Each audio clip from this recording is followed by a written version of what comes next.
এবার আপডেট দিয়ে আপনাদের সামনে ভারতের ওপর 25% শুল্ক আরোপ করলো একেবারে মার্কিন প্রেসিডেন্ট ডোনাল্ড ট্রাম্প।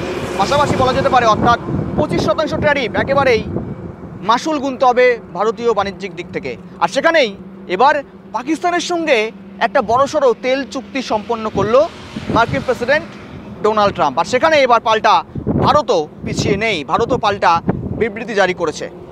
ভারতের ওপর 25% আমদানি শুল্ক চাপিয়ে পাকিস্তানের সঙ্গে বড়সড় তেলভিত্তিক বাণিজ্য চুক্তি সম্পন্ন করলেন মার্কিন প্রেসিডেন্ট ডোনাল্ড ট্রাম্প। বুধবার সামাজিক মাধ্যমে একাধিক পোস্টে তিনি এই ঘোষণা করেন। ট্রাম্প জানিয়েছেন, আমরা এইমাত্র পাকিস্তানের সঙ্গে একটি গুরুত্বপূর্ণ চুক্তি সম্পন্ন করেছি। চুক্তি অনুযায়ী পাকিস্তানের বিশাল তৈলভাণ্ডারের উন্নয়নে যৌথভাবে কাজ করবে ইসলামাবাদ ও ওয়াশিংটন। তিনি এও ইঙ্গিত দিয়েছেন, কে বলতে পারে হয়তো একদিন পাকিস্তান ভারতকে তেল রপ্তানি করবে। এই চুক্তিতে নেতৃত্ব দেবে কোন তেল উত্তোলনকারী সংস্থা তা ঠিক করবে ট্রাম্প প্রশাসন নিজেই।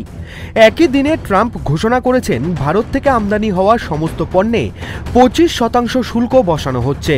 শুধু তাই নয়, ভারত রাশিয়া বাণিজ্যিক সম্পর্কের জন্য ভারতকে একটি জরিমানাও দিতে হবে বলে দাবি করেন ট্রাম্প।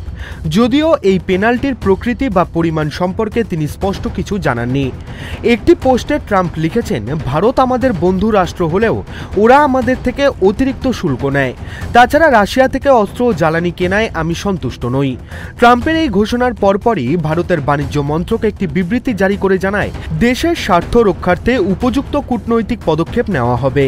বিবৃতিতে আরও বলা হয়, আমেরিকার সঙ্গে একটি পরস্পর উপযোগী বাণিজ্য চুক্তির লক্ষ্যে আলোচনা চলছে এবং তা ফলপ্রসূ হবে বলেই আশাবাদী।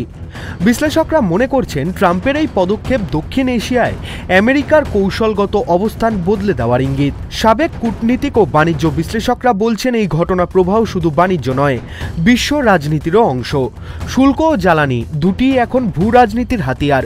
এখন দেখার, আসন্ন সপ্তাহে ভারত আমেরিকা আলোচনায় কি নতুন দিগন্ত খুলে যাবে, নাকি চীন রাশিয়া ইরান পাকিস্তানকে ঘিরে নতুন কোনো কৌশলগত ঘূর্ণাবর্ত তৈরি হবে।